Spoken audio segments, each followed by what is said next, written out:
Buenos días, tenga cada uno de ustedes. Dios me lo bendiga en esta hermosa mañana de domingo, en la cual una de las cosas que estamos estudiando es esta serie de Juan, del Evangelio de Juan, para poder realmente buscar e indagar en la exactitud de la palabra y poder discernir cada vez que Jesucristo se acercaba o hacía un milagro o decía una revelación, o cada cosa que él hacía no era por su propia voluntad. Cada cosa que él hacía era de acuerdo a la revelación y de acuerdo a la necesidad del momento. Nosotros podemos ver que todas las cosas que se hacían antes era el simbolismo, era la sombra de lo que había de venir. Y podemos ver a través de la Escritura, cuando nosotros vemos la palabra y leemos, y podemos entender que la palabra no fue escrita como algo nada más por estar ahí. Todo lo que Dios dio o inspiró a los hombres era porque es necesario para nuestro entendimiento, para nuestra comprensión y para poder comprender la importancia de la promesa que se había dicho en los tiempos antiguos acerca de Jesucristo. Sin más preámbulo, vamos a Juan capítulo 2. Vamos a comenzar desde el 1 y vamos a ver las perlas a través de la palabra de Dios. Juan capítulo 2, versículo 1 al 4. Después de algunos días, hubo una boda en la ciudad de Caná de Galilea. La madre de Jesús estaba ahí, y Jesús y sus discípulos también habían sido invitados a la boda. Cuando se acabó el vino, la madre de Jesús le dijo: se les acabó el vino. Y viene Jesús y le dice: no debes decirme qué debo hacer. Respondió Jesús: mi hora aún no ha llegado. ¿Cuál es la importancia de este registro a través de la palabra? No solamente o meramente es el demostrar el primer milagro de Jesucristo, sino acordémonos cuál fue el milagro de los milagros. El milagro de los milagros fue cuando nosotros renacimos, ¿se acuerdan? El renacer. Entonces, ¿qué tiene que ver el agua y el vino? Acordémonos, acá estamos leyendo en Juan 2, 1 al 4, el agua y el vino. El agua habla acerca del nacimiento natural, que es necesario, que aún en Juan dice que es necesario nacer, que era necesario nacer de nuevo, Juan 3. Pero antes de renacer, nosotros lógicamente tuvimos que nacer. Teníamos que venir de una mujer, teníamos que tener una vida humana para poder renacer. Entonces, ¿cómo es que alguien puede renacer? Cuando alguien nace, quiebra la fuente de la mamá, ¿se acuerdan? La fuente, el hijo está dentro del vientre y está en agua. Él quiebra la fuente y sale el agua. Tiene fluidos y lo que le salen también es agua. Son líquidos, ¿verdad? Entonces, cuando dice cuando vemos nosotros esto del agua y el vino, el nacimiento fue el agua, ¿verdad? Y el vino es la sangre de Jesús en el nuevo nacimiento. ¿Qué es lo que Juan, a través de la inspiración, nos dio a demostrar en este proceso? El primer milagro de Jesús, el convertir agua en vino, no cabe duda que cada cosa que él hizo no fue o no carece de ningún significado. Podemos ver que la misma palabra dice de que Jesucristo decía: yo no vengo a hacer mi voluntad, yo no vengo a hacer lo que yo quiero, sino lo que el Padre dice. Cuando él caminó en agua, cuando él hizo algo, estaba sincronizadamente con Dios y Dios le decía y le daba la luz verde. Dios le daba la revelación. Cuando él viene y decide convertir el agua en vino, no fue porque su madre se lo pidió, sino porque también en cada cosa que Jesús hacía, también estaba proclamando algo. Podemos ver que los profetas del antiguo tiempo hicieron cosas y en el momento no se dio a conocer su relevancia. Nosotros podemos ver también con José, muchas veces hemos hablado de Josué cuando llamó a la piedra y le dijo, esta piedra es como testigo y esta piedra llamo yo de testigo. La piedra era Jesús, ¿se acuerdan? Como la piedra angular. En ese momento, el milagro de convertir el agua al vino no tenía a mayor relevancia, más que decir que era un milagro o el primer milagro. Mayormente el Hijo de Dios no hizo su voluntad. Así aún cuando caminó sobre las aguas, cada paso, cada cosa que él hacía recibía la revelación del Padre. Asimismo, al convertir el agua en vino, también tuvo que recibir revelación del Padre.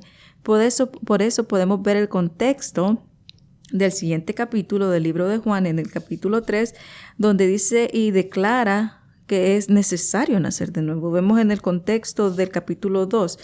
Vamos a ir gradualmente viendo Juan.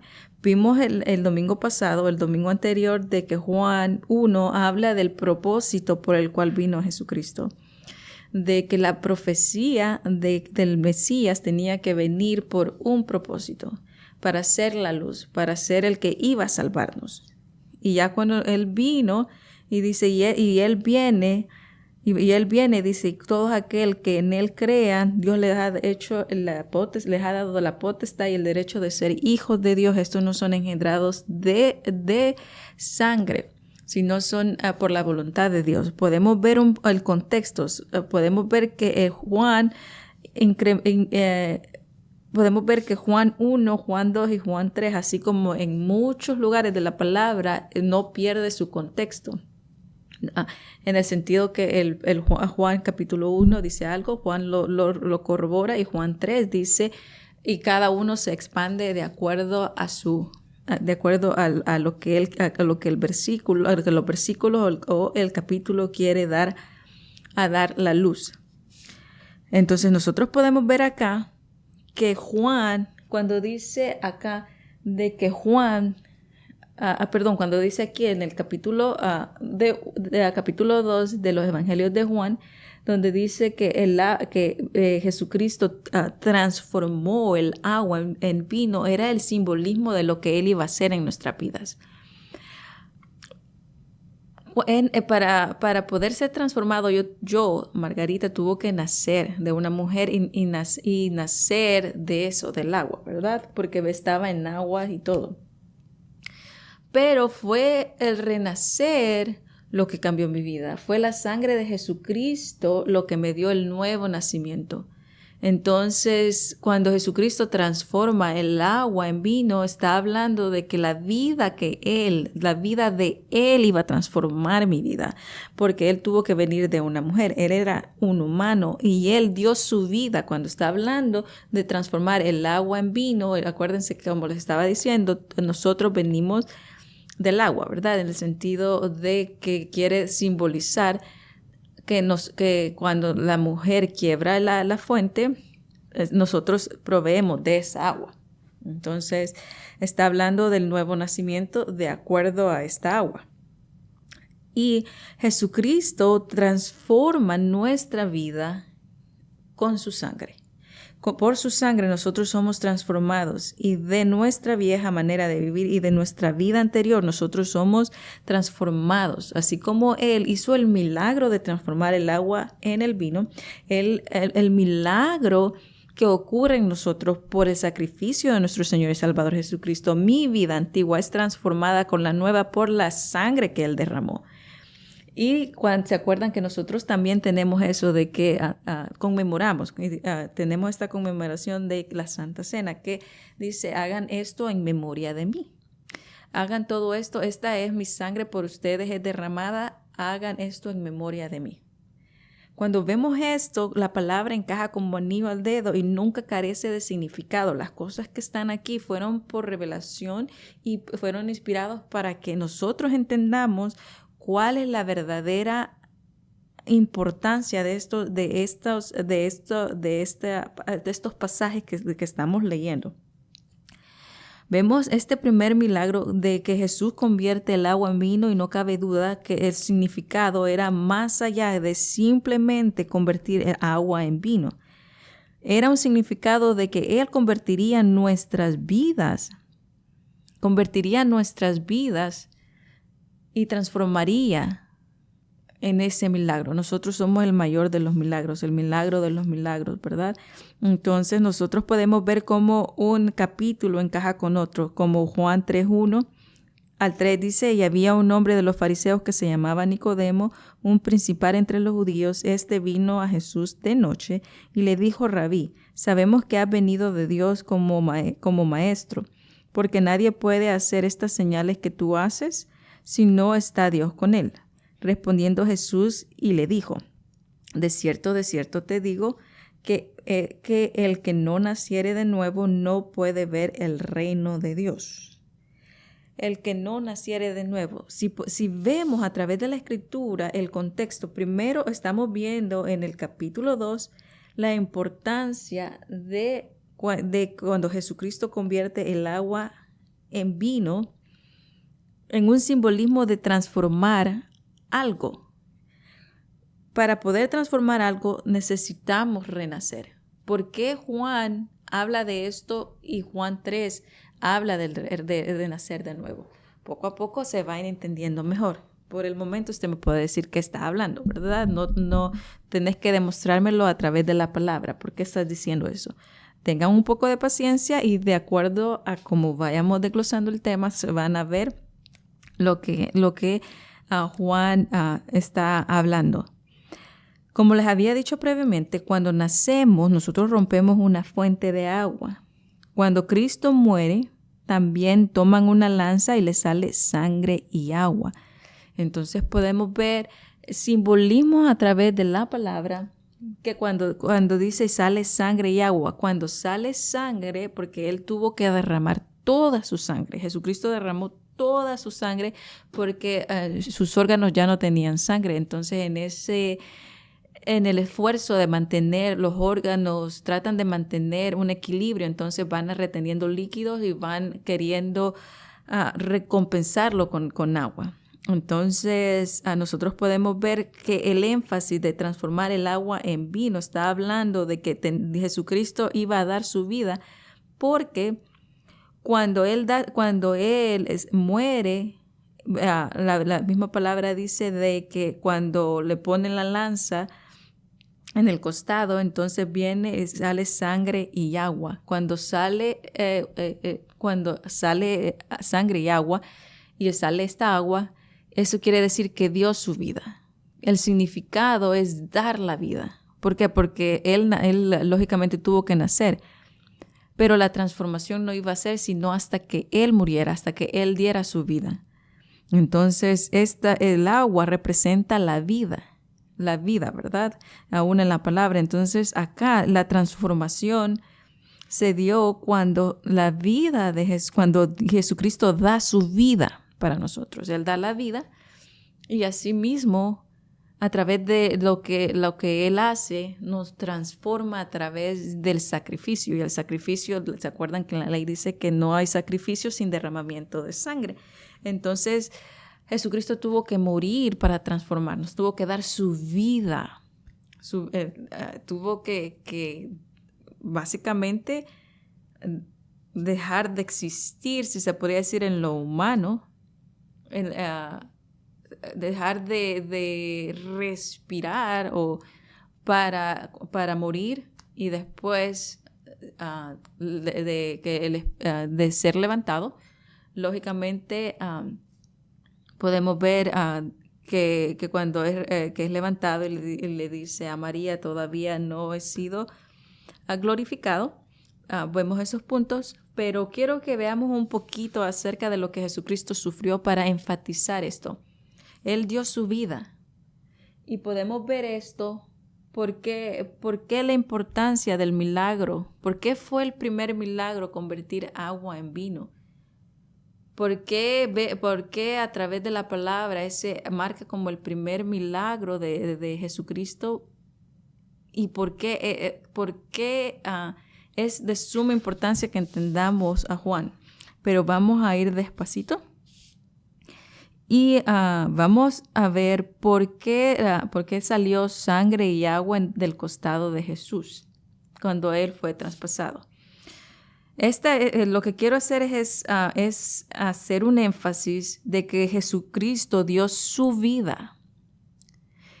Nos pudo transformar a través de su vida, a través de que Él dio su vida, a través de su muerte. Él nos transformó cuando Él derramó toda su sangre por nosotros. Somos costosos, somos comprados por sangre, dice la palabra. Cuando Él da su vida, entonces nosotros podemos ser transformados. Nuestra vida es transformada por medio de su sangre. Esa es la transformación de convertir el agua en vino. Jesucristo estaba declarando, haciendo una declaración o una revelación cuando Jesucristo le dice, hoy no lo van a entender, pero todo mañana lo van a entender, y más adelante lo dice. Pero vamos a ver cuál fue el costo de dar la vida, Cuando vemos la palabra y vemos un poquito acerca de lo que Jesucristo tuvo que hacer, ¿qué fue la forma que dio la vida por nosotros? ¿Cómo fue esto? ¿Cómo es que Jesucristo da la vida por nosotros? Nosotros conocemos a través de la historia de cómo los romanos torturaban.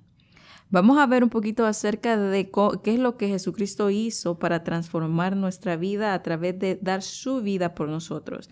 Vamos a ver un poquito acerca de algunas cosas que Él tuvo que pasar, porque muchas veces cuando nosotros leemos a simple vista no entendemos a profundidad las cosas que la palabra nos quiere dar a enseñar. Y muchas veces decimos, sí, Jesucristo murió, pero no entendemos en total capacidad o comprensión cómo es que Jesucristo dio su vida por mí, qué es lo que Él tuvo que sufrir, qué es lo que Él en ese momento tenía que soportar y para poder entender y comprender y, por qué no decirlo, y agradecer nuestra transformación a través de que Él dio su vida. Nosotros podemos entender que los azotes romanos que Jesús soportó antes de ser crucificado normalmente consistían de 39 latigazos. Nosotros podemos ver a través de las Escrituras, Marcos 15 lo dice, Juan 19:1 lo dice, lo podemos ver a través de toda la palabra, cómo esto funcionaba. El látigo que usaban era llamado flagrum.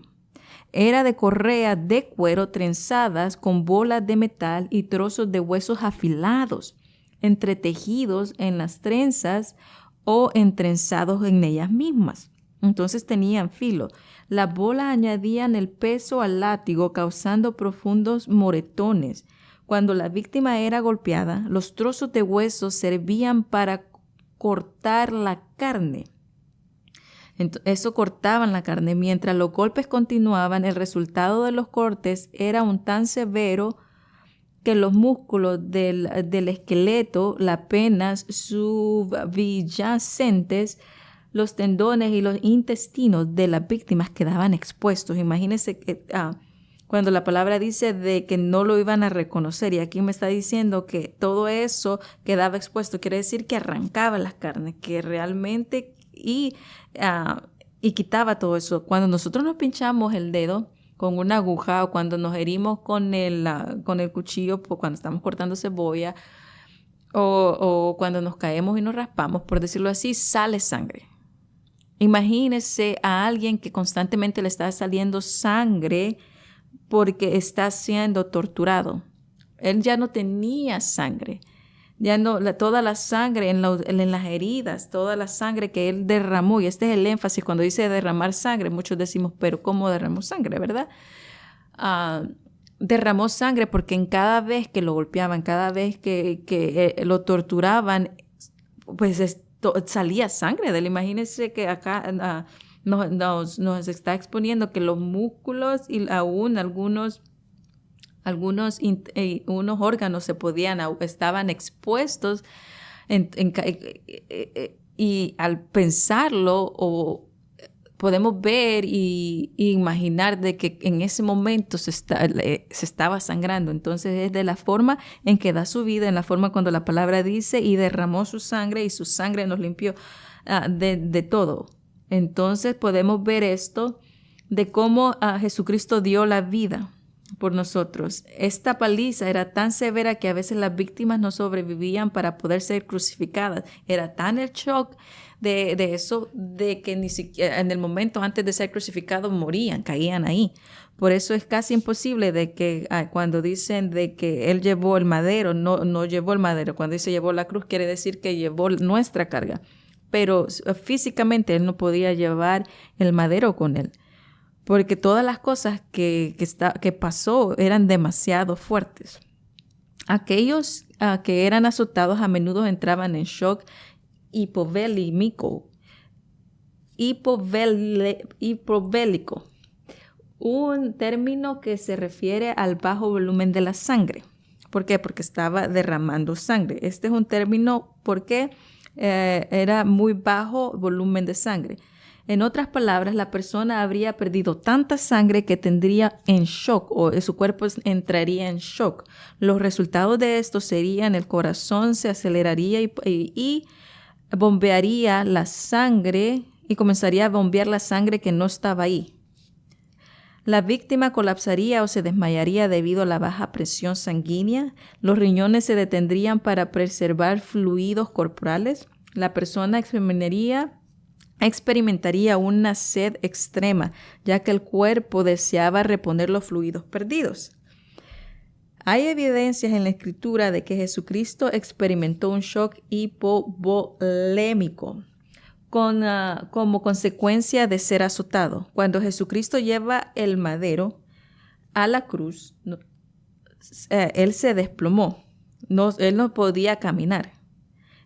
Por eso le llaman al hombre, le llaman a Simón y básicamente le dicen, tú lleva el madero, porque él, lógicamente, en las condiciones que se encontraba, él no podía caminar. Era un dolor y una tortura extrema en la cual podemos ver a Jesucristo.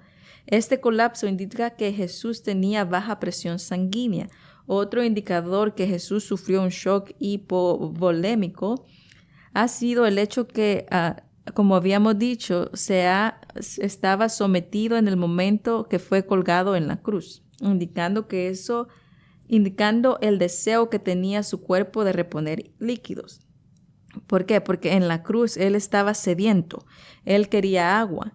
Cuando Él quiere agua, nosotros hemos leído de que es porque el cuerpo está reconociendo las bajas formas, presión sanguínea. Entonces Él tenía una extremadamente sed porque su cuerpo estaba tratando de contrarrestar lo que estaba sufriendo por dentro.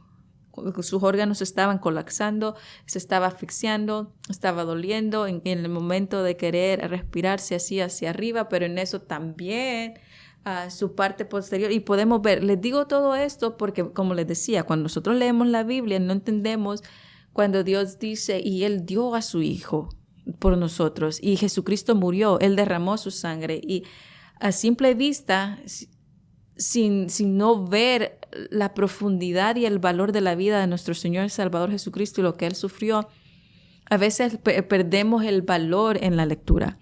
No entendemos realmente el amor de Jesucristo al dar su vida y al tener un gran sufrimiento con gran tortura, con este tipo de tortura. Y qué importancia es de ver donde dice, aquí en Juan, donde dice que el primer milagro fue convertir el agua en vino. Vamos a seguir en este punto, solo tengan un dedito y así se va a ir resolviendo el tema. Entonces, Juan 19, 31 al 37. Era el día de la preparación y los judíos no querían que los cuerpos de los ajusticiados quedaran en la cruz aquel sábado, porque en él se celebraba una fiesta muy solemne, pero Por eso pidieron a Pilato que ordenase quebrar las piernas de los crucificados y retirarlos de ahí. Fueron los soldados y quebraron las piernas de los dos que habían sido crucificados con Jesús, pero cuando se acercaron a Jesús, al comprobar que ya estaba muerto, no le quebraron las piernas, sino que uno de los soldados abrió el costado con una lanza y al punto brotó de él sangre y agua. El que lo vio da testimonio de ello, y el testimonio es verdadero y seguro, que habla con verdad para que también ustedes crean. Dice, le ponen la lanza y sale agua y sangre. Estaba dando su vida, dio su vida para transformarnos por su sangre. Cuando vemos esta transformación del agua y el vino era una revelación de que más adelante, aún el mismo capítulo, dice que los discípulos no lo entendieron sino hasta la resurrección. Cuando lo entendemos a ojo agudo, podemos entender lo que la palabra quiere decir. Y dice, y el que lo vio da testimonio de ello, y su testimonio es verdadero y seguro, que habla con verdad para que también ustedes crean. ¿Qué es lo que nosotros tenemos que creer? Que Jesús murió por nosotros, que dio su vida. Él vino a este mundo para dar su vida y nos transformó por medio de la muerte, en el sentido de que dio su vida, nos transformó por medio de su vida, pero cuando da su vida y muere por nosotros y derrama su sangre por nosotros, su vida, cuando dio su vida, porque nos transformó por medio de su sangre. ¿Por qué? Porque Él derramó su sangre al dar su vida, nos transformó. Esta es la verdad del milagro de convertir el agua en vino. La vida de Jesucristo transformó mi vida. Y cuando la palabra dice aún que somos vasijas. Y podemos ver poco a poco de que la misma palabra lo habla. La misma palabra lo declara de esta manera. Y dice, para que también todos lo crean. El que lo vio da testimonio, y el testimonio es verdadero para aquellos que lo hablen con seguridad, y ustedes también crean que esto fue. Podemos ver eso a través de esta palabra, ¿verdad? Entonces nosotros podemos ver la sangre de Cristo. Su sangre nos transforma. Él transformó el agua en vino. Es la sangre de Cristo Jesús. ¿Por qué dice la sangre? Porque fue el sacrificio y tuvo que derramar su sangre. Dio su vida. Y dio su vida. Cuando da su vida, derrama la sangre. Eso, su vida, da su vida, y al morir, y de ahí lo levantan, pero su sangre, Él fue el sacrificio. Su sangre es la que nos transformó. Y cuando digo su sangre es porque Él derramó su sangre. Él fue el sacrificio perfecto. Él fue el sumo sacerdote, que Él no vino con sangre de otro animal, dice la palabra, como un ternero o algo, sino trajo con su propia vida, su propia sangre, dice Hebreos, y nos transformó, nos hizo un milagro, porque nuestra nueva creación es el milagro de los milagros. El primer milagro de Jesucristo significa los milagros de los milagros. Y Juan 3:1 dice lo mismo. Dice, es necesario nacer de nuevo. Él estaba hablándole a Nicodemo el milagro de los milagros. Cuando estaba hablando no en claridad. En ese momento no se entendía. Todas las cosas que Él dijo, aún la misma palabra dice, y no entendieron sino hasta después. No entendieron sino hasta después, porque no estaba disponible la revelación total, sino hasta después que había pasado. Entonces podemos ver que su sangre nos transformó a nosotros. Nuestra vieja naturaleza, cuando nosotros nacimos de agua por medio de nuestra mamá y renacemos por su sangre o a través del sacrificio, nosotros obtenemos el Espíritu Santo. a través de la sangre, a través del sacrificio, a través de lo que Él pasó, de darse a sí mismo, nosotros recibimos Espíritu Santo. La vida del Señor nos transformó a través de su vida. Mi vida me transformó, fue transformada por este hecho. La vida del Señor nos transformó a través de su vida, a través de derramar la sangre, a través de transformar las cosas. Vamos a 1 Corintios 6:20. Porque habéis sido comprados por precio. ¿Cuál fue el precio que se tuvo que pagar para que mi vida fuera transformada? ¿Cuál fue el precio que se tuvo que pagar para que mi vida pudiera llegar al punto de renacer y tener disponible la transformación, de tener la nueva creación en mí, tener el Espíritu? Porque habéis sido comprados por precio. Glorificad, pues, a Dios en vuestro cuerpo y en vuestro espíritu, los cuales son de Dios. Porque habéis sido comprados por precio. ¿Cuál fue el precio? La sangre de Jesucristo. Así pues, glorificad, pues, a Dios en vuestro cuerpo. ¿Cómo voy a glorificar a Dios en mi cuerpo? Porque puedo glorificar a Dios en mi cuerpo a través del Espíritu. Y mi espíritu, y vuestro cuerpo, y vuestro espíritu. Puedo glorificar a Dios en mi cuerpo a través del Espíritu, los cuales son de Dios. ¿Por qué? Porque Jesucristo transformó mi vida a través de su vida. Él dio su vida y derramó su sangre. Y por eso puedo glorificar, porque he sido comprada por precio.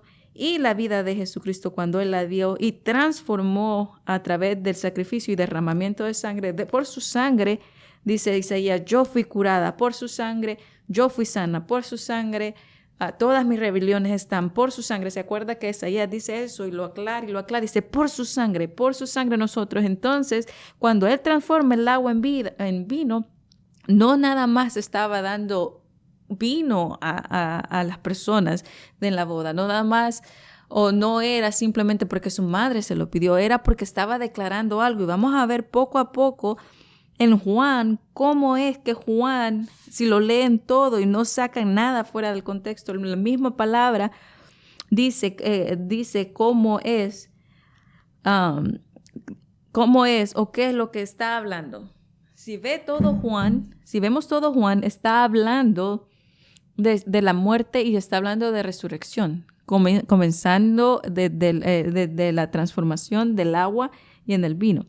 Juan 2, capítulo 5 al 17. Sin embargo, su madre le dijo a los sirvientes, hagan lo que él les diga.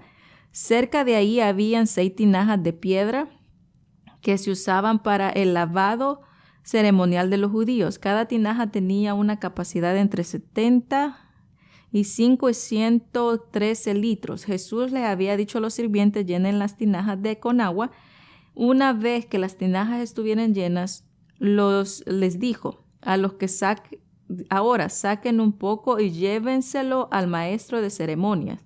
Así los sirvientes siguieron sus indicaciones. Cuando el maestro de ceremonias probó el agua, que ahora era vino, sin saber de dónde proveía, aunque por supuesto los sirvientes lo sabían, mandó a llamar al novio.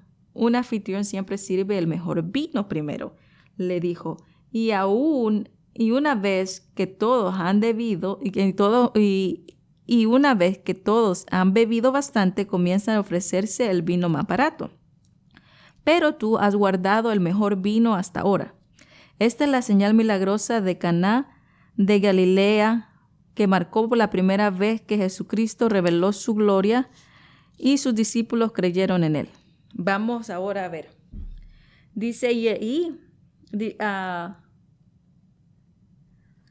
cuando el maestro de ceremonias probó el agua que ya era vino, ¿qué es lo que el sacerdote hacía? Él le presentaba un cabrito y lo que hacía era rociaba la sangre en las cosas, ¿verdad? Pero nosotros tenemos un sumo sacerdote en el cual Él es el último. La palabra dice que Jesucristo es el último Él es el sumo sacerdote y no necesitamos otro sacrificio. Él es el último y su sacrificio vale en todos los tiempos, desde que se muere hasta desde el momento de morir a que se levanta. Dice Hebreos que Él es el último y ya no hay más sacrificio por qué hacer, porque su sacrificio vale. Su sacrificio es el que realmente cuenta. Vemos aquí donde dice, y una vez todos bebiendo bastante, comienza a ofrecer el vino, pero dice, tú has guardado el mejor vino hasta ahora. Dice, tú has guardado el mejor vino de último. Su vida, su sacrificio, su sangre iba a ser el último. Y desde ese punto hasta ahora, no necesitamos otro sacrificio. Hebreos dice que Él era el último sacrificio por hacer y ya no hay otro más sacrificio. Que su sangre tiene un pacto perpetuo. Y vemos que aquí mismo dice, y él da el mejor vino de último. Y dice, no, perdón, y él le dice, él le dice, el único vino que tú das, dice, permítanme, porque estoy leyendo otra versión, sin saber de dónde quiere y proviene. Un anfitrión primero sirve el mejor vino, el primero. Y dijo, y una vez que todos han bebido bastante, comienza a ofrecer el vino más barato, pero tú has guardado el mejor vino hasta ahora. Esta es otra versión, es la Nueva Traducción Viviente. Hay otra versión que dice, pero tú lo mejor lo has guardado de último. Aquí tengo diferentes versiones. Y dice, y tú el mejor vino lo has guardado de por último, o lo has dado hasta ahora. Porque ellos ya habían tomado bastante y habían tenido el vino, pero dice, tú has guardado el último vino, hasta la última instancia, ha guardado el mejor vino. El mejor sacrificio para nosotros fue el sacrificio de Jesucristo. Él fue el último y por todos. Él fue de perpetua. Podemos ver en eso en Hebreos. Esta señal milagrosa fue lo que hizo la primera vez que reveló su gloria. Cuando dice reveló su gloria, no está hablando en sencillamente lo que está en la superficie. No está hablando del milagro de nada más convertir algo. Está hablando del significado. Y dice, muchos creyeron en él. Y más adelante dice, los discípulos no entendían lo que se había hecho esto, sino después de que él resucitó. Vamos, por eso les digo detenidamente. Y podemos ver esto. Y dice, y este fue el primer milagro que él reveló su gloria. Él reveló lo que él iba a venir a hacer. Cuando dice reveló su gloria, acuérdense de que en este momento estaba mostrando el poder de Dios, pero también estaba mostrando la revelación, que en ese momento no se entendía, que en ese momento era un misterio de todo lo que se estaba sucediendo en representación de. Podemos ver esto. Y en esta señal milagrosa demuestra por primera vez la gloria que Jesucristo reveló, la primera gloria, lo primero que reveló de acuerdo a la gloria que en esto traía. Este milagro demostró la gloria, y vuelvo y repito, no está hablando del poder manifestado o de un simple milagro, está hablando de una revelación profunda de lo que estaba sucediendo en ese momento, porque en ese momento también era importante. ¿Por qué fue tan importante que Juan tuvo que escribirlo? ¿Por qué fue tan importante de que que estuviera puesto acá? Y podemos ver acá de que cada suceso es similar a la muerte. ¿Por qué? Porque si nos fijamos, el 13 dice, se acercaba la fecha de la celebración de la Pascua judía, así Jesús fue a Jerusalén. Cuando Jesús muere, nosotros podemos ver de que también todas las cosas que pasaron fueron antes de la fiesta de la Pascua. Era en la preparación, ¿se acuerdan? Era de acuerdo a la preparación y fue antes de la Pascua. Cuando vemos Juan 2 y vemos todos los eventos y vemos toda la descripción y vemos todo lo que de acuerdo a la revelación, de acuerdo a Juan, vemos en el 13 donde dice, y todo esto, y se acercaba la fecha de la celebración de la Pascua judía, así Jesús se fue a Jerusalén. Entonces podemos ver los sucesos muy similares cuando Jesús lo buscan y es crucificado. Eran cabal al mismo tiempo y el mismo preámbulo de tiempo y eventos en el cual nosotros podemos ver. Pero vamos más adelante, vamos a ver eso también, de cómo esta revelación en la superficie no se mira realmente lo que estaba sucediendo, sino hasta después se entendió mucho más. Pero vamos a hablar otro tema acerca del el número 6, donde dice, y cerca de ella habían 6 tinajas de piedra que se usaban para el lavado de la ceremonia de los judíos. Cada tinaja tenía una capacidad de entre, pero lo que yo les quiero decir es que estas tinajas de piedra eran específicamente para la purificación. Los sacerdotes lo tenían en una esquina ¿por qué tenían que ser de piedra? Porque las de barro usualmente se filtraba la suciedad, se filtraba y aún si la tapadera no estaba bien puesta, eso se consideraba inmundo. Entonces habían 6 tinajas ahí en la esquina y eso nadie las podía tocar. Se consideraban santas porque nadie podía tocar esas, porque era para la purificación. ¿Y qué es lo que significaba la purificación o qué es lo que significa la purificación?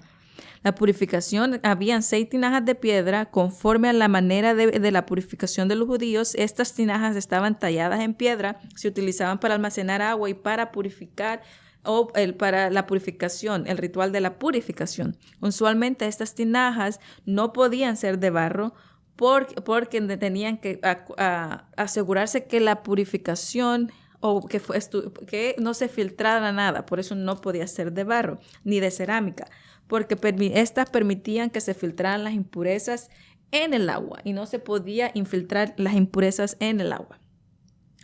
Vemos la importancia de que cuando Jesucristo agarra estas tinajas, está dándoles a demostrar a los discípulos, porque fue más que todo a los discípulos o a las personas que estaban adentro, de que la importancia de la purificación no era de afuera, que Él iba a transformar y que Él estaba ahí presente para transformar la vida de las personas de adentro hacia afuera, inclusive en ese momento a través del ministerio, a través de lo que Él hacía y por la bondad que Él daba o la misericordia que Él impartía, por la revelación de Dios, Él podía transformarlas.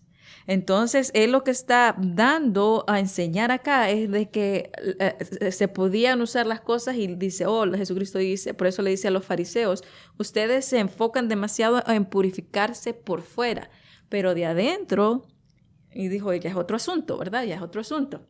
Pero de adentro ya es otro asunto. Entonces, Él estaba dando a ver a los discípulos, porque los discípulos estaban aprendiendo, estaban observando todo lo que Él hacía y de acuerdo a lo que Él hacía y de acuerdo a lo que Él enseñaba, de acuerdo a estas enseñanzas, nosotros podemos ver más adelante. Y Él con esto estaba demostrando de que Él iba más allá de la simple purificación ritual de lo de afuera.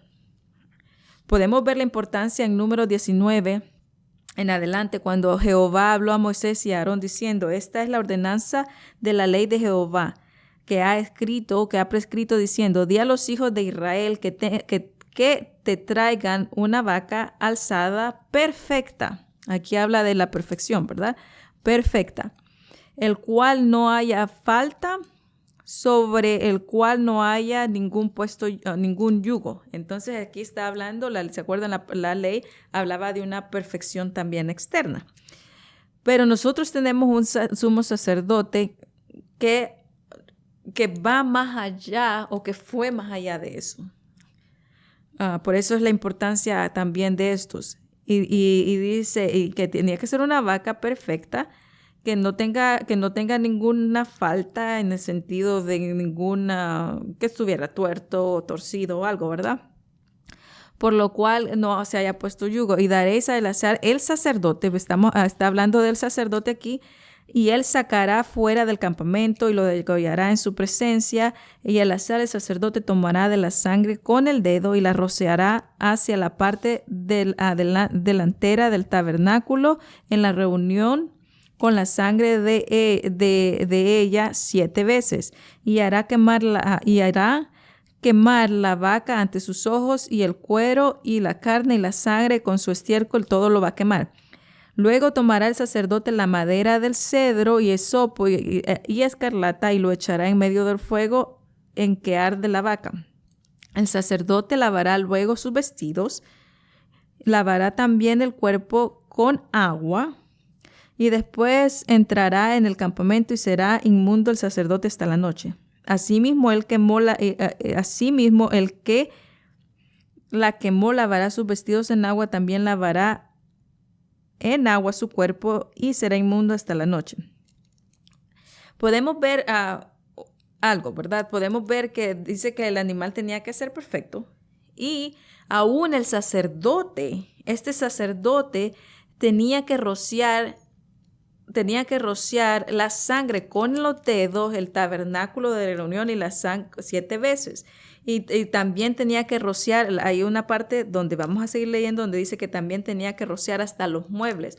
¿Por qué? Porque todo lo que era contaminado con la sangre o el cadáver o cualquier otra cosa se consideraba inmundo. Entonces tenía que rociar esta sangre para que fuera purificado. Tenía que quemar sus ropas, tenía que bañarse y tenía que hacer todas estas cosas para quedar limpio, pero igual se consideraba inmundo porque aún aunque se lavara por fuera, todavía quedaba sucio o impuro.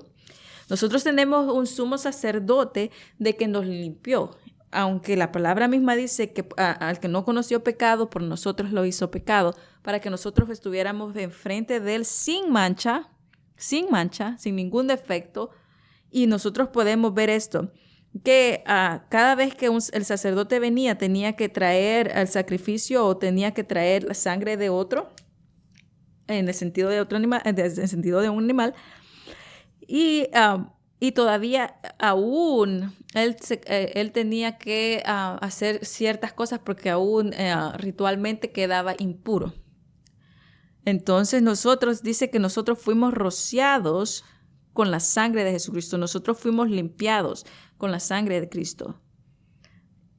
Y cuando Él da su vida, nos transformó. Porque esto está hablando de transformación. Y no solamente limpió la carne, sino limpió todo nuestro ser. Porque si no hubiera sido así, nunca hubiéramos podido recibir el Espíritu Santo.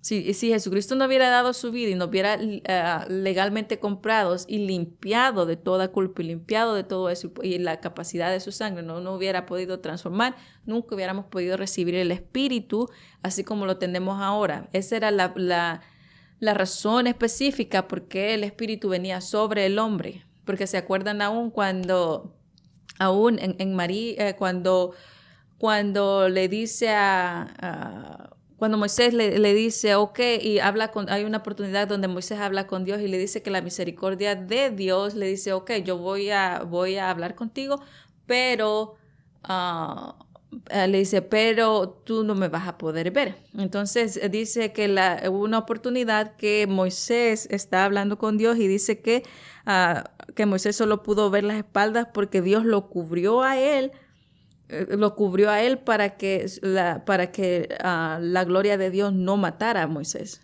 Entonces Dios habla con él y dice que lo cubrió en las espaldas, o solo pudo ver las espaldas porque con una mano mostró y con la otra tuvo que cubrirlo. Es una forma de decir, ok, me voy a revelar a ti, pero a la vez que me voy a revelar te tengo que proteger. Y a la vez que te tengo que proteger, tengo que hacer una forma para que mi santidad no te mate. Entonces, eso está está en Éxodo. Si quieren, vayan y léanlo. Es una porción bien bonita donde Moisés habla con Dios y Dios le dice, ok, voy a hablar contigo cara a cara. Y dice de que en ese momento, como dice, él habla con una mano, me muestra con su poder, pero con la otra tiene que cubrirlo con la otra tiene que cubrirlo en el sentido de mostrar otro tipo de poder para no matarlo. Y también con María dice eso.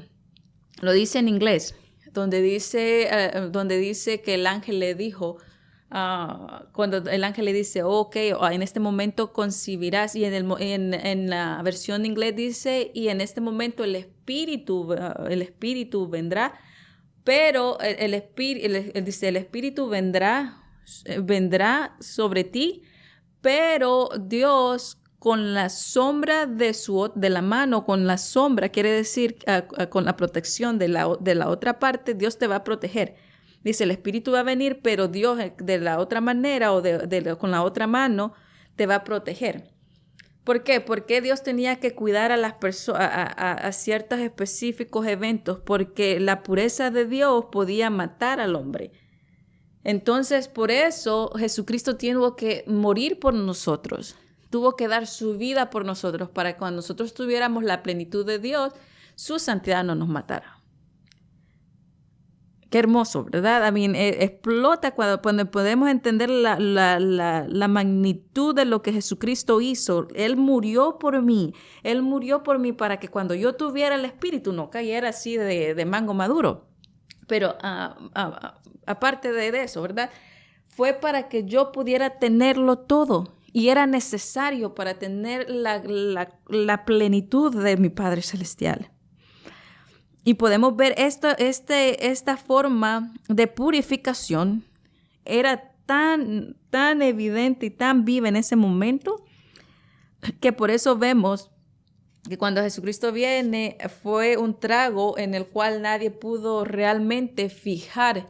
Estaban tan puestos en lo exterior, como estamos viendo aquí. El 11 dice, y el que tocara cadáver que cualquiera persona, y el que tocara el cadáver de cualquier persona será inmundo 7 días. 7 días será inmundo, y al tercer día se purificará con aquella agua. Y dice, al tercer día se purificará. Todo lo que les estoy diciendo eso, que todo lo que la palabra dice, que todo lo que la palabra declara es porque no es un simbolismo, pero va más allá de un simbolismo, porque es sombra de lo que iba a ser. Inclusive cuando Jesucristo convierte el agua en vino, era sombra de la gloria que dice acá, donde se acuerdan que dice, y esta señal milagrosa hizo porque Jesús reveló su gloria. En este milagro que reveló su gloria, era la sombra de la gloria que él iba a demostrar. Cuando hace este milagro, está hablando o está declarando, en ese momento no se entendía, pero estaba declarando de que su sangre nos iba a transformar de esta manera. Y aquí mismo el 11 dice, hablando de la purificación de antes, ¿verdad? Y el que tocara cadáver, cualquier persona, será inmundo 7 días. Al tercer día se purificará con aquella agua. Al tercer día, ¿por qué al tercer día? Y si al tercer día se purificará con agua, al tercer día nosotros fuimos declarados santos, fuimos declarados puros, fuimos declarados perfectos delante de nuestro Padre Celestial. A ese tercer día, por la vida de mi Señor Jesucristo, por eso se purificará con aquella agua. Nosotros fuimos purificados a través de la vida del Señor, y para tener vida, lógicamente tuvo que nacer, y para poder morir tuvo que nacer, y para poder dar su vida tuvo que nacer. ¿Por qué transformó el agua en vino? Porque el agua está hablando de que está hablando de una transformación, y esta agua, como le habíamos dicho, por eso dice que el testigo es agua. Y dice, de cierto os digo que el que no naciere de nuevo no puede ver el reino de Dios. Y más adelante habla también de un testimonio, pero eso más adelante lo vamos a ver en Juan 3, cuando habla de el renacer. Y dice, al tercer día se purificará con aquella agua. 15. Y habla, y el séptimo día será el día limpio, y el tercer día el que no se purifique no será limpio al séptimo, y habla de la purificación. Acá, si usted lo quiere leer con más calma, se lo animo para que entienda realmente qué es lo que realmente pasó en nosotros y qué es lo que realmente Jesucristo quería que nosotros entendiéramos. El 15 dice, y toda vasija abierta, ¿se acuerdan que estábamos hablando de que Jesucristo toma las vasijas que estaban ahí, o las tinajas que estaban ahí de piedra, las agarra, y esas eran para la purificación, que no podían estar realmente expuestas a nada porque se consideraban inmundas, y las tiraban? Estamos eso hablando en números de la purificación. De acuerdo a esto, y toda la vasija abierta cuya tapa no esté bien ajustada será inmunda. Entonces, cuando Jesucristo lo agarra, los discípulos, o él les estaba enseñando a los discípulos que lo exterior ya no iba a ser importante, ya lo exterior no iba a ser de relevancia, de que lo exterior ya no iba a ser tanto, porque iba a haber una transformación. Entonces cada cosa que Jesucristo hacía, la revelación iba a venir después de su resurrección. Lo vamos a ver, y esta palabra lo va a confirmar Ya cuando vayamos en la conclusión. 18. Un hombre limpio tomará el hisopo y lo mojará en el agua y rociará sobre la tienda, sobre todos los muebles, sobre todas las personas, y ahí que estuviere sobre aquel todo, y cualquiera que ahí estuviere, sobre todo tocando el hueso, o el asesinado, o el muerto, o el sepulcro. Me está hablando de la purificación, ¿verdad? Entonces dice, y aún tenían que estar rociando hasta el mueble. ¿Se acuerdan que les dije que todo lo que era partícipe de sangre, de cadáver o lo que sea, tenía que ser limpio y quemado o tirado, o de acuerdo a cada instrucción que era, de acuerdo a cada cosa que se ampliara en ese momento? Podemos ver esto así. Y podemos ver estas reglas tras reglas, tras reglas, tras reglas. Que todas esas reglas nosotros podemos verlas a través de la vida de Jesucristo, el ministerio de Jesucristo, cómo Él fue abriendo los ojos para ir preparando los corazones de los discípulos cuando Él no iba a estar, porque Él tenía que entrenarlos, tenía que darle la mayor revelación, aunque no la entendieran, porque cuando el Espíritu iba a venir por primera vez, ellos iban a recibir la confirmación de todo lo que vieron desde un principio. ¿Se acuerdan que Hechos dice desde los principios que anduvimos con Jesucristo hasta ahora? Todo eso iba a ser una confirmación. El Espíritu les iba a decir esto y esto, por esto pasó y por esto pasó. Y así como nosotros recibimos revelación, ¿verdad? Al que no conoció pecado, por nosotros lo hizo pecado para que fuésemos sin mancha. Sin mancha. ¿Se acuerdan de que Números habla de la perfección? Nosotros somos perfectos, sin mancha, puros. Fuimos santificados, fuimos redimidos, su sangre, su vida, porque es lo que Él tuvo que hacer, por todo lo que Él tuvo que hacer, como dice la palabra. Y así como dice la palabra, todas las cosas que Él tuvo que hacer, inclusive nacer, lógicamente tenía que nacer y nacer de una mujer. Tuvo que vivir, Jesucristo lógicamente tuvo que vivir para dar su vida. Entonces tuvo que venir a través del agua, ¿verdad? Por decirlo de esa manera, a través de la mujer, a través de quebrar la fuente. Su vida nos iba a transformar a nosotros. Al derramar su sangre nos transformó. Y vemos el 11, ¿se acuerdan que en Números 19:11 habla que al tercer día iba a ser purificada con agua? Al tercer día, cuando Él fue levantado por su vida, porque Él dio su vida, Jesucristo dio su vida, pero la vida misma es cuando nosotros nacemos y rompemos la fuente. Entonces, no sé si me explico, si no me pueden preguntar. Pero la vida es cuando nosotros nacemos y rompemos el agua, pero la vida misma que habla es lógicamente cuando nosotros nacemos.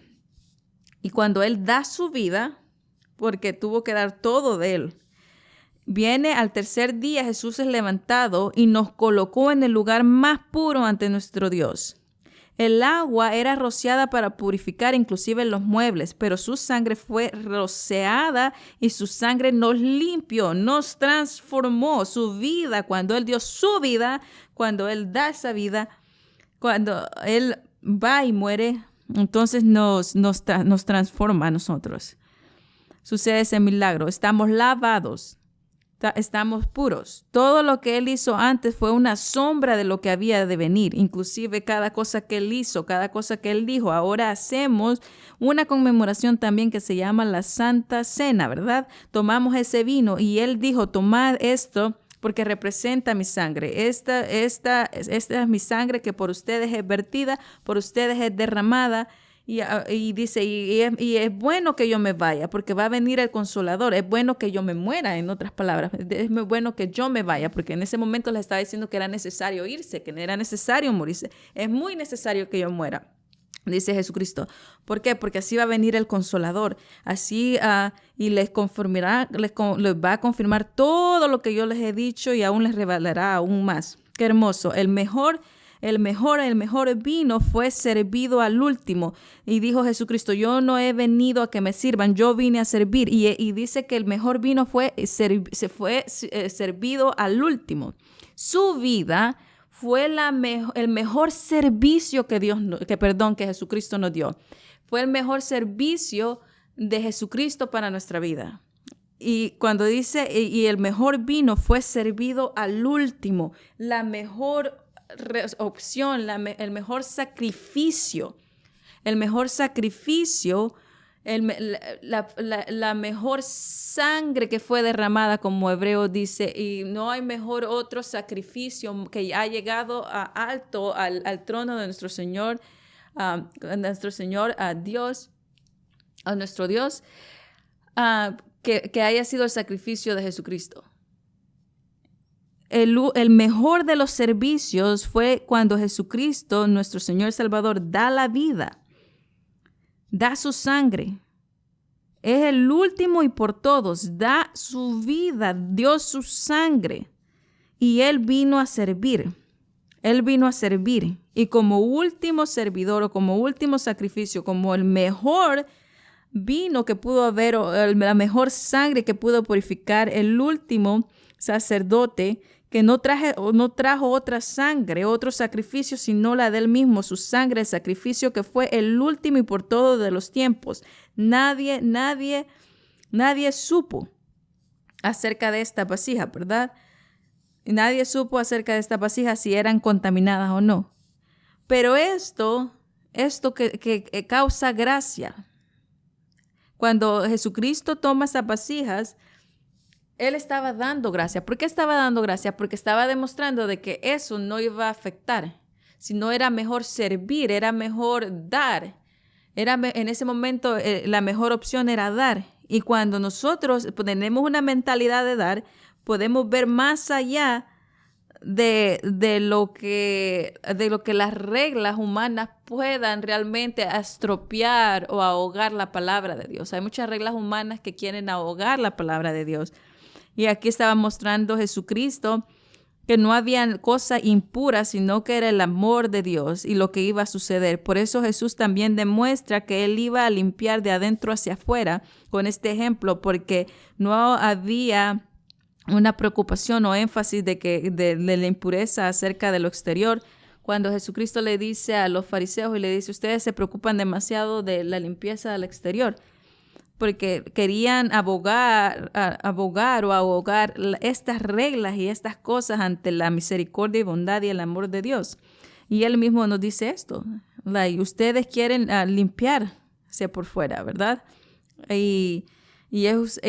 Todo esto era un simbolismo de lo que Él iba a hacer más adelante, de lo que Él iba a dar más adelante. Nosotros podemos ver toda la revelación en cada capítulo. Por ejemplo, el próximo capítulo habla del renacer, el otro habla del templo. Y cada uno de estos nosotros podemos ver una luz a través de esta ventana de la palabra. Vemos 2 Corintios 4, 6 al 8. 2 Corintios 4, 6 al 8. Pues Dios que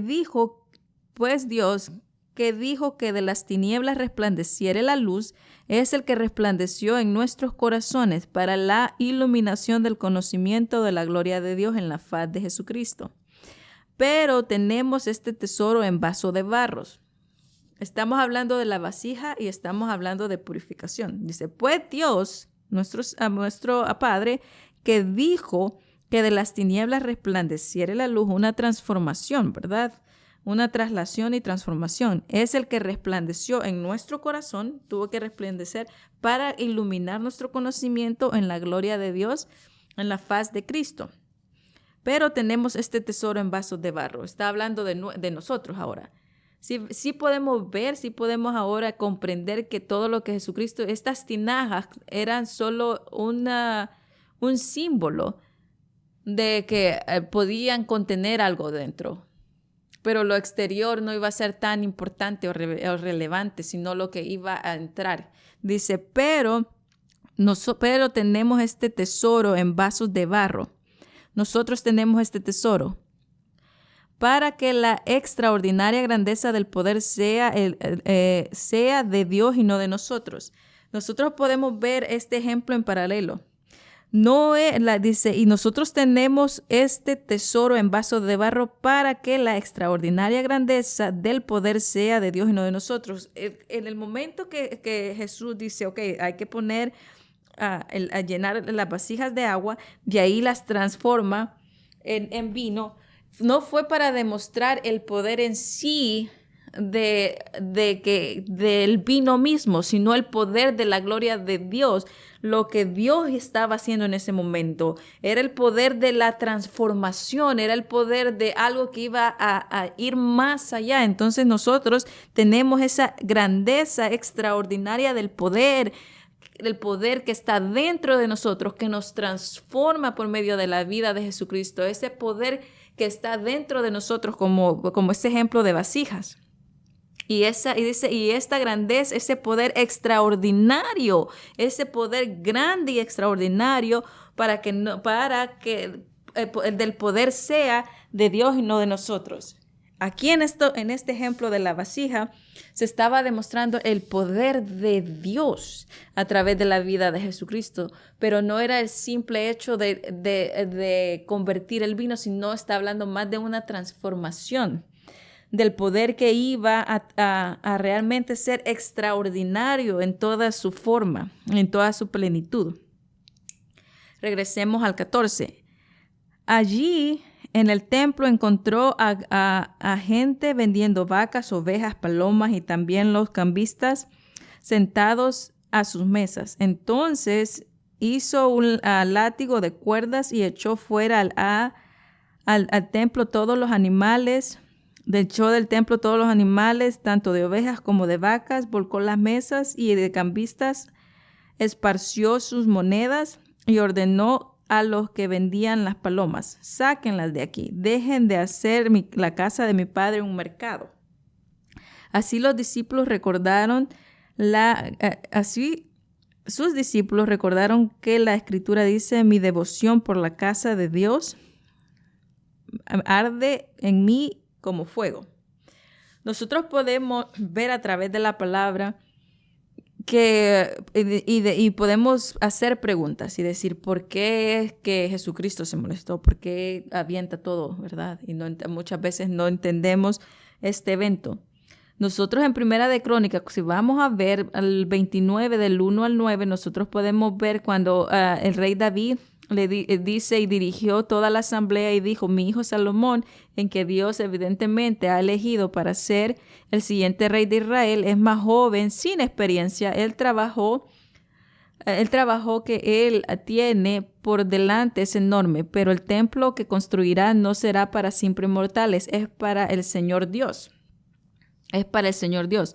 Usando cada recurso a mi alcance, he reunido todo lo que puede para construir el templo de mi Dios. Así que hay suficiente oro, plata, bronce, hierro, madera e igual en grandes cantidades de ónice, de joyas costosas y de todo tipo de piedras finas y mármol.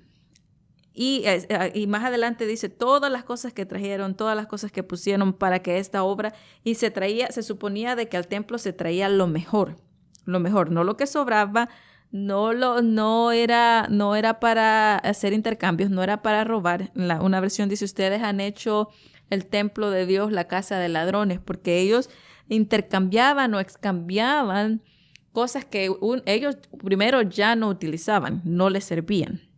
Y también engañaban a las personas diciendo que traían al excambiar y decían: oh, eso no sirve, o eso está arruinado, o está defectuoso. Entonces, ya sea de que ellos engañaban a la gente de esta manera, de que vendían las cosas que no servían, o engañaban a la gente, decir: oh, ¿sabes qué? Es la única manera, es la única forma que tú puedes comprar, porque se acuerdan que antes en el templo también todo era de acuerdo al templo, y si no, no podían comprar o cambiar ni nada. Entonces todo, de alguna manera, el templo era el que tenía esta regla o este gobierno acerca de qué se podía hacer y qué no se podía hacer y qué se podía comprar. Entonces, en ese sistema político de igual manera. Entonces, por eso más adelante le reclaman a Jesucristo y le dicen: ¿y tú quién eres? Todavía las autoridades judías respondieron con una pregunta, dice el 18. ¿Qué milagro puedes realizar para mostrarnos que tienes derecho a hacer esto y a hacer este relajo, verdad? Y Jesús respondió: derriben este templo y en 3 días lo reedificaré. Pero le reclaman y le dice: ¿qué poder o potestad tienes tú de venir a mandar aquí? En otras palabras, ¿verdad? Porque viene y saca todo, saca el comercio Ahí dice, la casa de ladrones están haciendo. ¿Por qué? Porque excambiaban lo que a ellos no les servía, y cuando venía la gente a querer excambiar o a querer comprar, les decían, no, nosotros nada más, lo de nosotros es lo que sirve. Entonces, de una u otra manera, engañaban y eran ladrones. Entonces, podemos ver el propósito del templo, del tabernáculo en Primera de Crónicas, que era realmente para traer todas las cosas buenas y para el servicio. Pero vemos que, sin embargo, vemos por la contradictoria acá, que ellos no estaban haciendo esto. Regresemos a Juan 14. Allí en el templo encontró a la gente vendiendo vacas, ovejas, palomas y también a los cambistas sentados en su mesa. Entonces hizo un látigo de cuerdas y echó todos afuera, a los animales, a las ovejas, y volcó las mesas y los cambistas y esparció sus monedas. Y ordenó a los que vendían palomas, sáquenlas de aquí, dejen de hacer la casa de mi padre un mercado. Y en inglés y en otras versiones también dice, dejen de hacer la casa de mi padre una cueva de ladrones, porque el comercio de ellos era malo. Entonces, y todos traían, se suponía que todos tenían que traer, como les había dicho, lo mejor al templo y las cosas a hacer para el beneficio. Y Jesucristo siempre estuvo al beneficio y al servicio de todos. Y al comercio que ellos tenían o con lo que ellos hacían, y pues y era de la única manera en que se podían realmente mover. Entonces, nosotros podemos ver esto de que al templo se supone que también tenían que traer la mejor ofrenda y tener la mejor disposición, por lo que el simbolismo del que era el templo.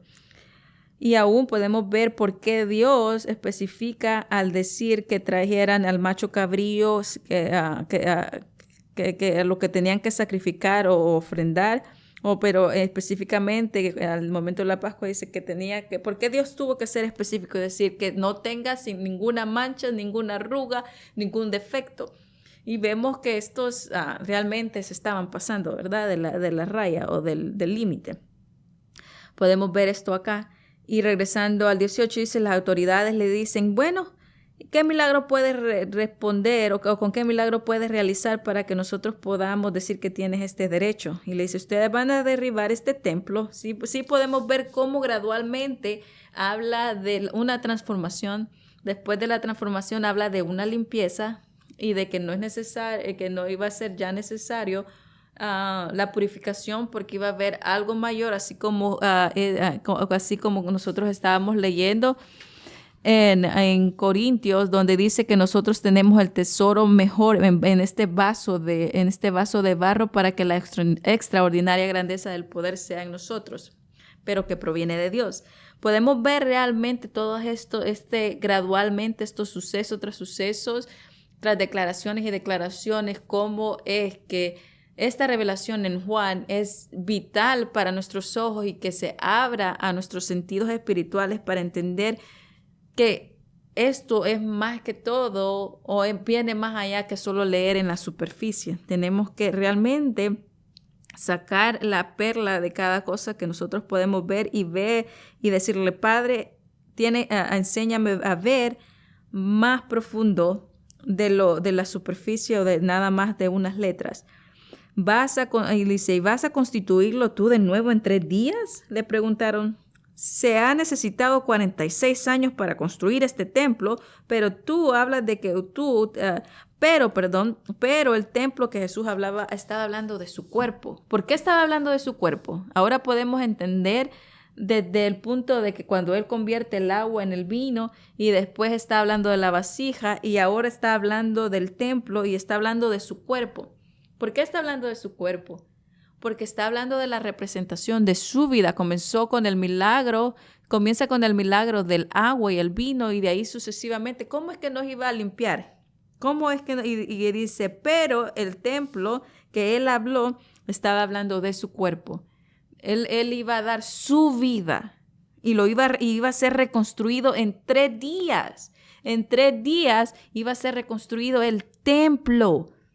Y en 3 días, esos 3 días iban a tomar para que nosotros fuéramos transformados por medio de su vida, por medio de que Él derramara sangre y iba a poner ese tesoro en vasos de barro para que la extraordinaria grandeza del poder habitara en nosotros como esas vasijas.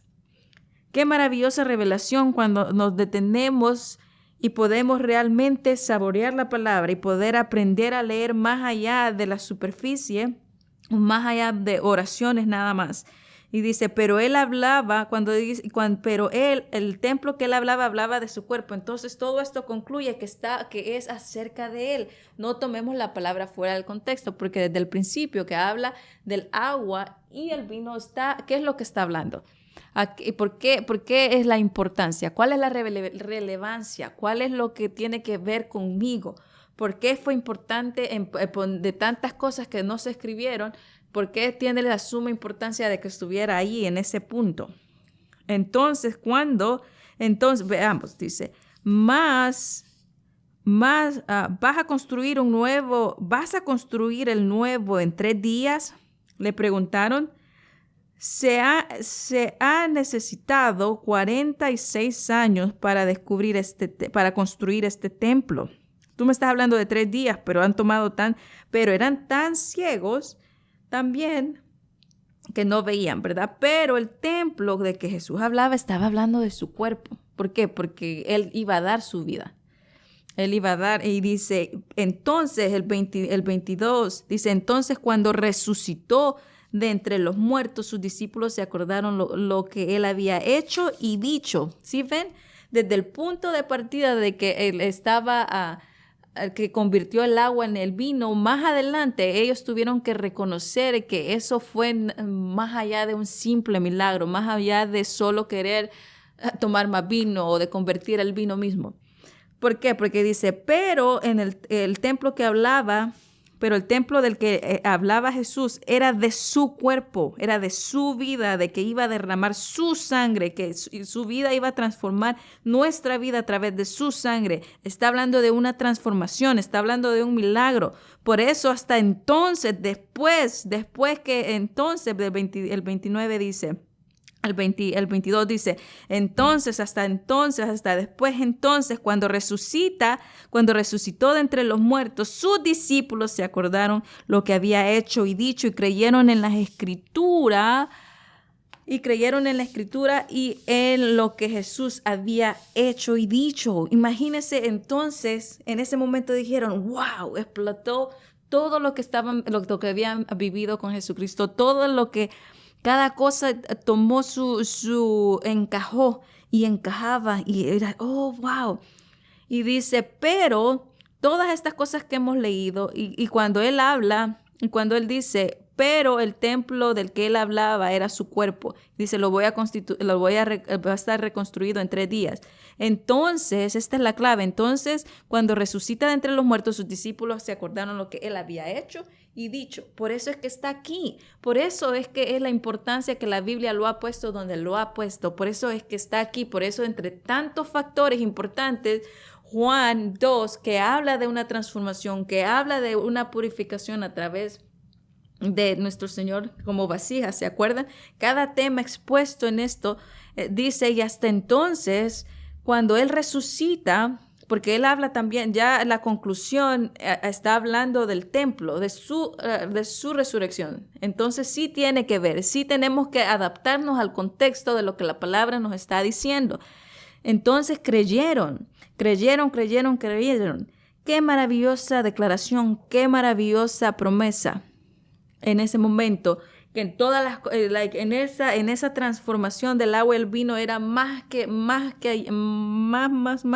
allá que el simple milagro del vino. Podemos entender ahora la majestuosa palabra, el hermoso diamante, por qué está aquí, qué es lo que realmente quería decir, porque dice, mientras que estaba en Jerusalén durante la fiesta de la Pascua, si podemos ver los eventos cronológicos, era también esto que estaba sucediendo, era de acuerdo antes de la Pascua. Jesucristo, acuérdense de cómo fue arrestado y todo eso, y entonces podemos ver que toda esta revelación encaja a eventos que más adelante iban a suceder, inclusive la transformación. Vemos que cerca de la Pascua sucedieron todos estos eventos. Y este evento, aún inclusive cuando comienza de convertir el agua en el vino, y lo que el templo iba a ser y cómo iba a ser derribado y cómo iba a ser construido y cómo y estando o estaba hablando de él, estaba hablando de su vida. Esa vida que vemos nosotros y vemos estos sucesos y fueron antes de la Pascua, así y de igual manera de su muerte. Hemos podido ver a través de la palabra, a través de la Escritura, Juan 2, que habla de esta verdad, habla de esta declaración, de esta revelación. Y podemos ver, como les decía, hay muchos capítulos que se adhieren a él, a sí mismos, que es como vemos en Gálatas, en Corintios, y Juan no es diferente en este punto. Cuando vemos el incremento de la revelación, de Juan 1 habla del propósito de Jesucristo. Juan 2 habla de lo que tenía que pasar Jesucristo para nosotros ser transformados. Y ya después de esta transformación, que era lo que íbamos a necesitar para ser transformados, Juan 3, capítulo 3 habla de la transformación, de que es necesario nacer de nuevo. Para sufrir esta transformación y recibir el beneficio porque Jesucristo dio a su vida, que es lo que nosotros necesitábamos para vivir esa transformación. Juan 3 dice, de cierto es necesario nacer de nuevo. Vemos estas revelaciones tras revelaciones y esta majestuosidad, que todo lo que la palabra tiene, realmente nos quedamos siempre en un asombro de cómo la sincronía de la palabra y la revelación de la palabra es enorme. La palabra realmente nos deja siempre con la boca abierta porque podemos ver que la palabra de Dios no es simplemente letras, no es simplemente nada más, no es, solo son versículos. Realmente es el poder de Dios, es la revelación de Dios. Tenemos que tomarla de esa manera y creerla que es la revelación de Dios y el poder de Dios, así como hemos declarado y podemos comprobar la revelación grande en Juan capítulo 2.